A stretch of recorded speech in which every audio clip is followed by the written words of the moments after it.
don't know exactly what to compare that to, but it's kind of fun.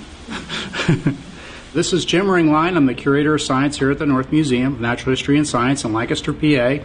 And we've got a really great demonstration that we'll be sharing with the public, particularly this coming week between Christmas and New Year's here at the museum.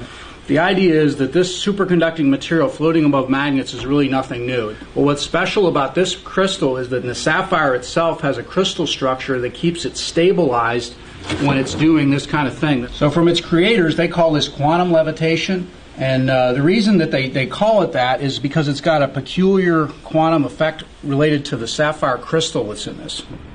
So first thing that I'd show you here is this is really the dynamic element of this that's been created by this group in Tel Aviv. This is a disc that has gold on one side. You can see the gold. It's really, the gold is just a protective coating on there. And then you can see on edge that it's very thin. And in the thin layer are two very important components. One is a superconducting material, and then the other one is a sapphire crystal. And what we do with the superconducting material is we've got to cool it down to liquid nitrogen temperature, which is really cold, only 77 degrees Kelvin. And the way we do that is we put together this little package, which is what I'm going to do right here. So we take a foam disc. There's nothing special about this, just a foam that I'm going to put on top of this right here and make sort of a covered disc out of it. I'm going to pour liquid nitrogen out into a container. We're going to put this disc in there. The liquid's going to get inside of here, get in with the foam and the other crystal materials, and then it's going to make it very cold down to the temperature where the superconducting material will really become superconducting. Take it out now, the excess liquid nitrogen out of it. I'm going to take a very strong magnet over here, put it right over top of it, and you can see that it floats.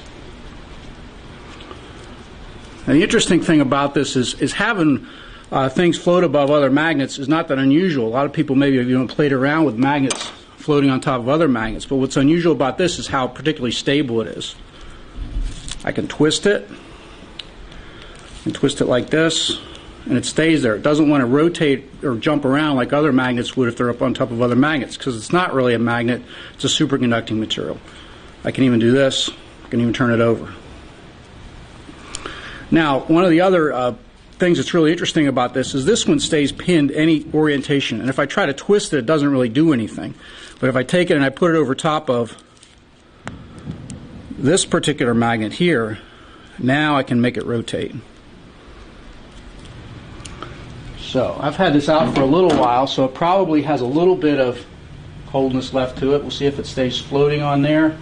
I give it a spin, and around it goes. Now this track here, as a whole, the whole thing looks circular, but each one of the magnets points inward just a little bit. So that's what enables this thing to oscillate or go around this circle here in a circle, because it's got a magnetic field that allows it to do that. The quantum levitator will be here every day next week between December 26th and the 30th at noon every day, and on Monday, Thursday, and Friday we'll also have it at 2:30. So a 2:30 program, a noon program, about a half hour more or less, and you can see this thing live in person here at the North Museum of Natural History and Science in Lancaster.